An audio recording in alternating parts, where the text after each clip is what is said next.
대장동 사건의 항소 포기 파장이 커지면서 검찰총장 대행의 책임론이 제기되는데요. 거취 표명 여부에 관심이 집중되고 있습니다. 자세한 내용 검사 출신 김광삼 변호사와 살펴보겠습니다. 어서 오세요. 네, 안녕하세요. 네, 지금 노만석 검찰총장 대행이 검찰 내부뿐만 아니라 외부에서도 사퇴 압박을 받고 있는데 오늘 하루 휴가에 들어갔습니다. 그러면서 검사 노만석이 아니라 인간 노만석으로 살고 싶다 이런 소회를 밝혔거든요. 어떻게 보세요? 사퇴할까요? 아마 노만석 대행이 이렇게 파장이 클지를 몰랐던 것 같아요. 그래서 이제 검사는 공무원이잖아요, 일종의. 그래서 아마 위에서 지시를 하고 그렇게 결정을 내리면 이제 조용히 있을 것이다. 뭐 반발하지 않을 것이라 생각했는데 이게 이제 엄청난 반발을 하고 있잖아요. 그래서 제가 볼 때는 일단 노만석 대행의 리더십은 이제 제가 볼 때는 뭐 끝났다 이렇게 봅니다. 지금 검사장뿐만 아니라 이제 차장급이랄지 또 평검사급이랄지 더군다나 지금 대검 총장 직무 대행을 하고 있잖아요.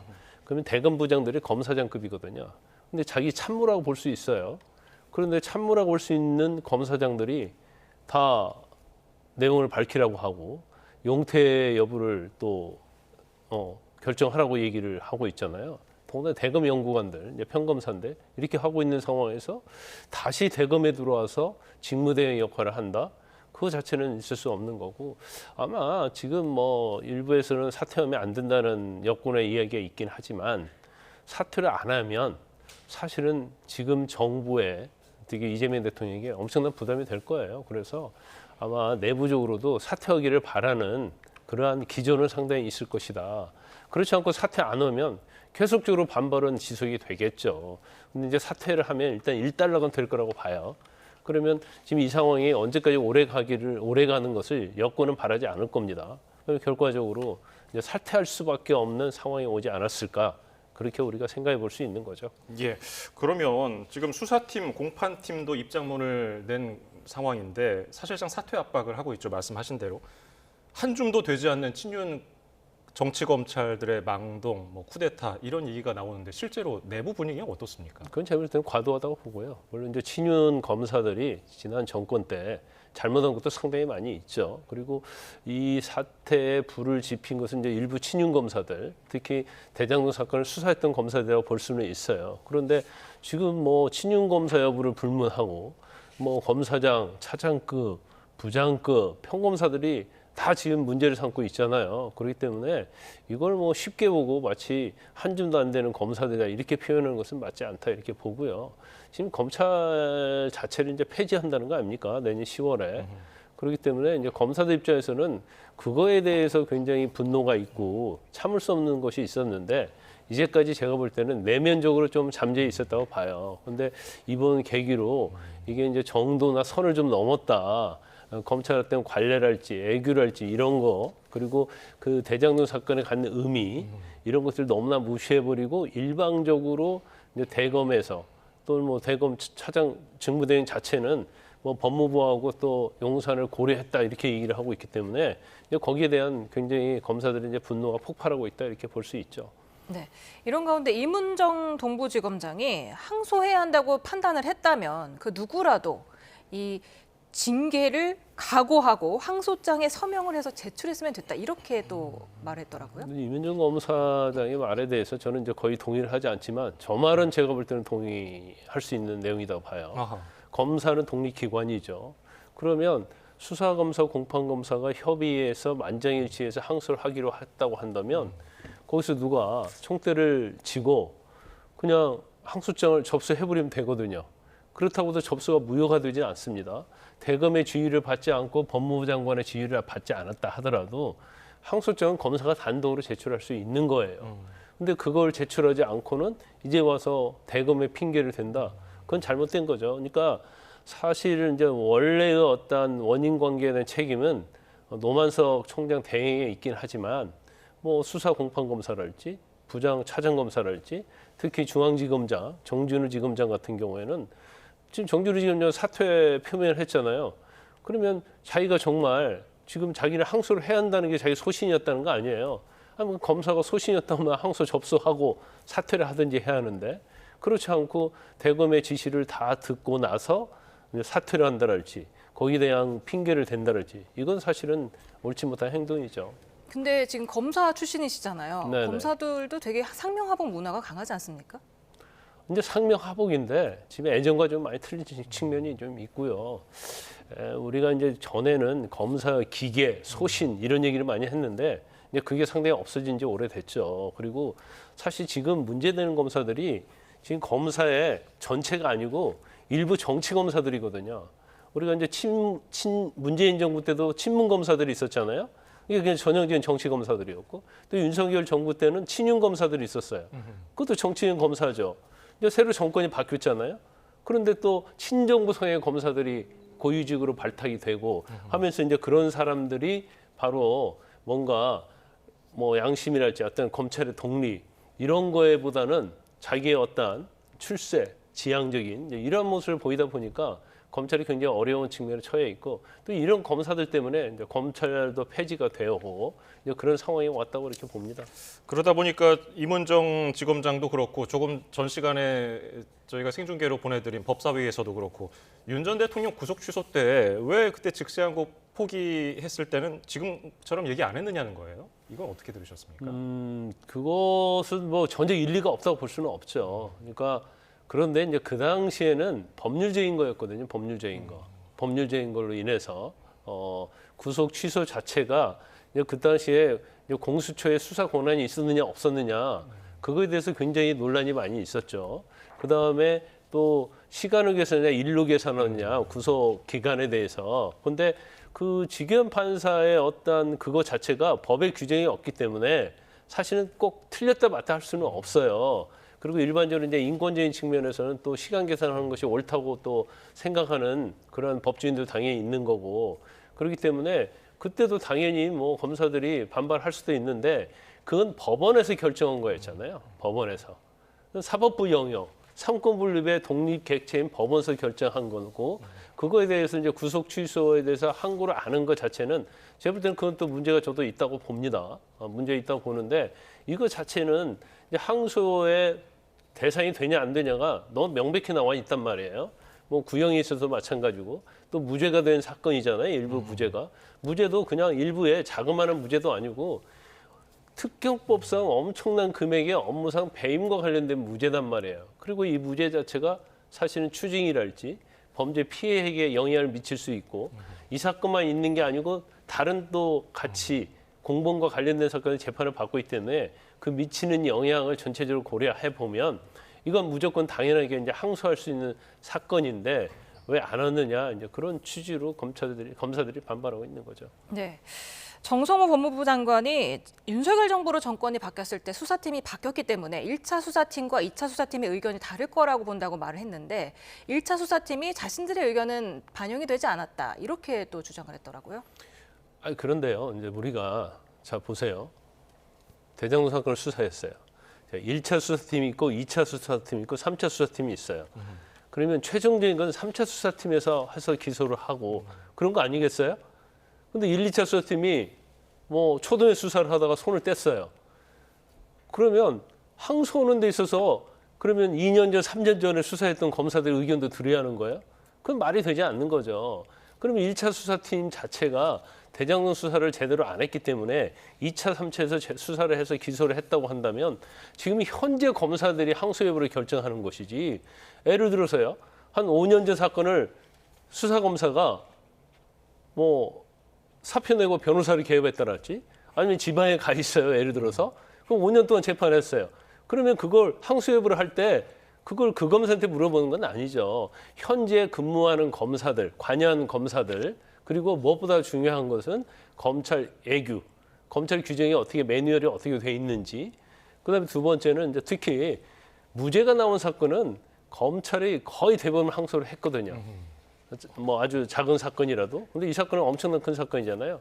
그렇다고 한다면 3년이나 수사한 사건을 항소심에서 한 번 더 판단을 받아보자는 게 뭐 2차 수사검사들 공판검사의 의견이었기 때문에 그걸 뭐 1차 수사검사는 우리는 참여를 안 했기 때문에 만장일치를 볼 수 없다. 이건 제가 볼 때는 그런 주장은 이해가 되지 않습니다. 예, 지금 검찰의 항소 포기 가지고서 죄송합니다. 항소 포기 가지고서 얘기하고 있는데 민주당에서는 더 거슬러 올라갔어요. 기소 자체가 조작이라는 얘기예요? 이건 어떻게 보셨습니까? 근데 기소 자체가 조작이란 말을 뭐 대장동 수사할 때부터 했었죠. 근데 유죄 판결 나왔잖아요, 1심에서. 1심에서 유죄 판결 나왔는데 조작이 아니다라는 것이 판명된 거 아니에요? 더군다나 이제 정성호 장관은 뭐라고 했죠? 수사검사들 수사를 성공적으로 잘했다고 얘기를 했잖아요. 그렇기 때문에 뭐 그건 정치적인 발언이다 이렇게 봅니다. 네. 이 몰수 추징 부분에 있어서 전직 법무장관끼리 맞붙었습니다. 예. 조국 전 비대위원장이 부패 재산에 대해서 국가가 몰수 추징을 못한다고 했고 한동훈 전 국민의힘 대표는 무식한 티 내지 말아라. 법원은 가능하다고 했다고 했는데 어떻게 판단하세요? 누가 무식한지 이제 경쟁을 하는 것 같습니다. 둘 다 전 법무부 장관이고 하나는 교수 출신이고 하나는 이제 검사 출신이에요. 그래서 일단 이제 법 청문을 좀 꼼꼼히 좀 봐야 한다 이렇게 봐요. 그러니까 조 전 장관은 이제 앞부분에 주로 중심을 두고 본 것 같습니다. 뭐냐면 이제 부패 재산에 관한 몰수 및 피해 회복에 관한 법률인데 그 6조를 이제 어떻게 해석하느냐에 관한 문제예요. 근데 거기에 보면 이제 부패 재산에 대해서는 피해자가 범죄자로부터 재산 반환 청구권이랄지 또는 손해배상 청구를 할 수 없는 등 이렇게 써 있어요. 그러니까 두 가지를 확정해 놓은 게 아니에요.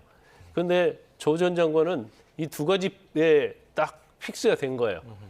그렇기 때문에 성남도시개발공사에서 이미 손해배상 청구를 했기 때문에 이건 추징이 몰수 대상이 안 된다 이렇게 얘기를 하고 있는데 거기에 뭐라고 했냐면 손해배상 등 피해 회복을 할 수 없는 경우에는 추징 보전할 수 있다 이렇게 돼 있거든요. 그러니까 끝까지 조문을 다 읽어봐야죠. 그리고 등이라고 돼 있고 피해 회복이 어려운 경우 이렇게 돼 있거든요. 그렇기 때문에 제가 볼 때는 이제 한동훈 전 장관, 한동훈 전 대표의 말이 사실은 이 해석에 있어서는 맞다고 저는 그래요. 뭐 다른 의견도 있을 수 있겠죠. 첫 번째는 그렇고요. 그 다음에 이게 이것 자체가 1심 판결에서도 이 부분을 이제 한동훈 전 대표가 한 내용대로 판결이 나와 있어요. 그러니까 재판이 중지되고 형사건이 지금 시간이 엄청 끌고 있잖아요. 그러다 보니까 피해자가 피해 회복하기 어려운 경우가 있기 때문에 어렵기 때문에 현재 상태를 얘기하는 겁니다. 그래서 국가가 추징을 한 다음에 이걸 피해자에게 돌려주는 게 맞는데 시간이 너무 많이 걸리고 있어서 굉장히 어떻게 보면 거기에 대한 안타깝다는 측면에 그런 내용이 판결문에 내 있어요. 그러니까 1심 판사도 사실 이제 한동훈 대표가 전 대표가 해석한 그 내용과 거의 이제 일치를 한다 이렇게 볼 수 있습니다. 지금 정성호 법무장관도 앞서서 민사로 추징금 받아낼 수 있다고 얘기를 했잖아요. 이 점은 어떻게 봐야 되는 겁니까? 근데 개인적으로 보면 그거 굉장히 어렵죠. 왜냐하면 민사로 했는데 일단은 성남도개발공사에서 5억 1천만 원을 일단 청구했어요. 예. 근데 5억 1천만 원 청구한 이유가 형사 판결이 나오게 되면 거기에 맞춰서 확정을 하려고 이릉 아마 5억 1천만 원 청구했을 겁니다. 그런데 지금 판결이 재판이 계속 중지가 되고 시간이 많이 끌다 되고 거기에 무죄가 나와버렸잖아요. 그럼 무죄가 나왔으면 항소심 가서 이게 무죄가 유죄로 바뀌지 않으면 사실은 이거에 대한 입증하기가 어렵죠. 피해 금액을 그 원인 관계도 입증할 뿐만 아니라 금액도 특정하기가 굉장히 어려워요. 그러면 소송을 질 수밖에 없죠. 아마 이 판결도 한 13개월 정도 됐는데 재판 안 하고 있는 이유가 판결이 결과를 보고 재판하기 위해서. 그럼 원고인 성남도시개발공사도 재판에 나온 결과에서 거기에 예를 들어서 뭐 추징이 얼마 됐다고 하면 그 금액에 맞춰서 아마 소 확장이라고 그래요. 피해 금액을 확장했을 거예요. 근데 이제 무죄가 선고돼 버렸잖아요. 예. 거기 검찰이 항소 안 해버렸잖아요.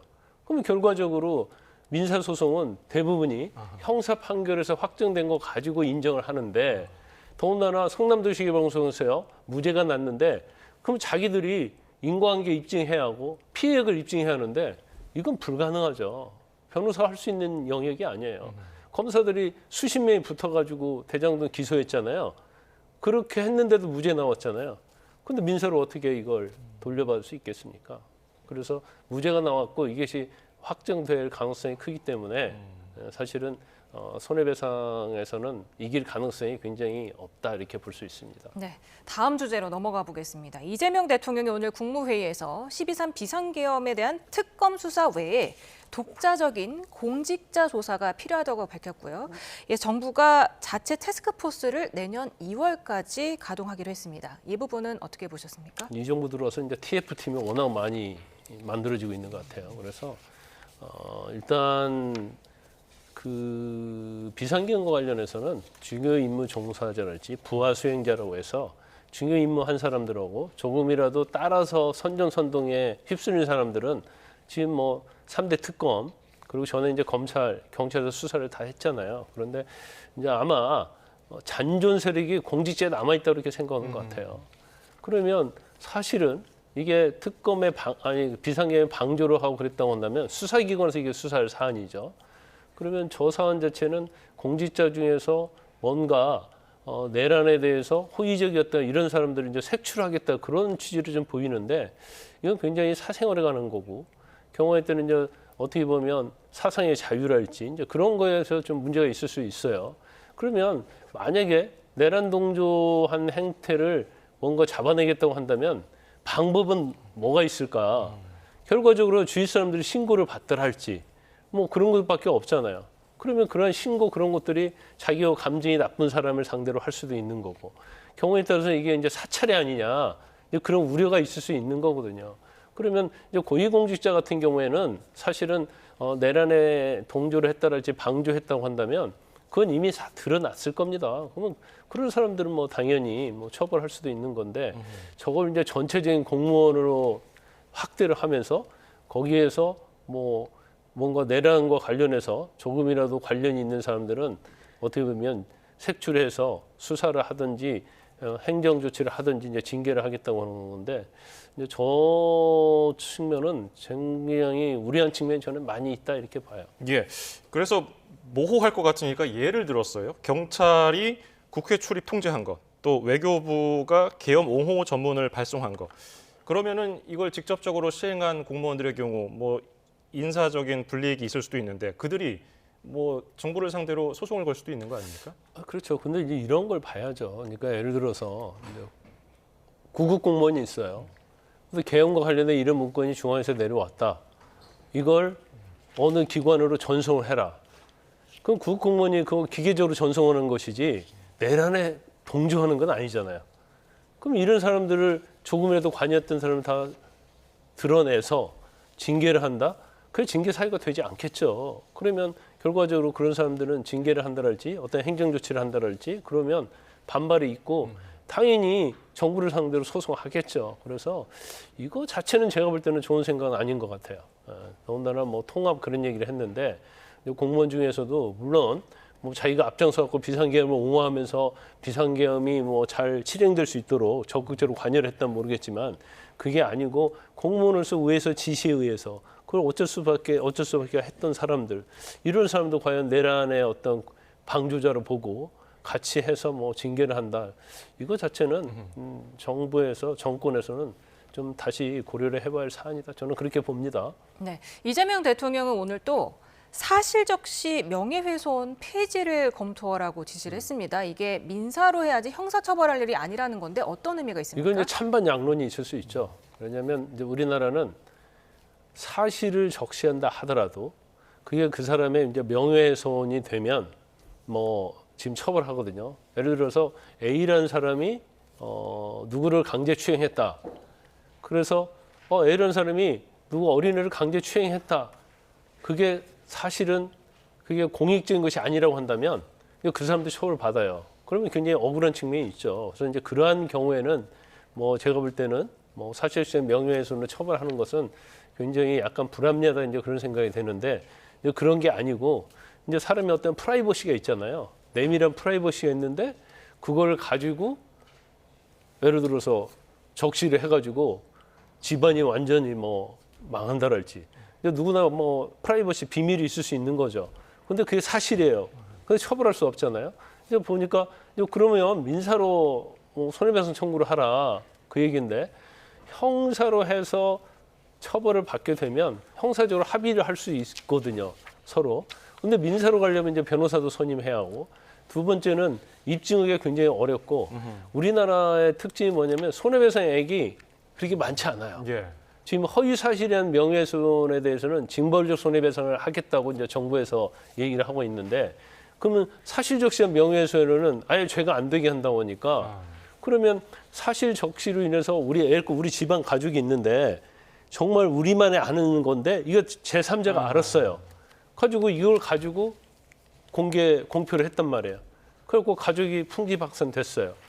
그러면 손해배상을 청구한다는 건데 우리나라는 이제 손해배상 횟수가 그렇게 많지 않고 예. 또 그게 사실 이제 돈으로 환산할 수 없는 거기 때문에 이게 상당히 뭐 찬반 양론이 상당히 있다. 그러면 이제 법적으로 이걸 어떻게 잘 균형을 맞춰서 하느냐 이제 그게 중요하다고 봐요. 그래서 뭐 사실적시한 명예훼손을 처벌 전에 이제 헌법재판소에서 합헌 결정은 나왔어요.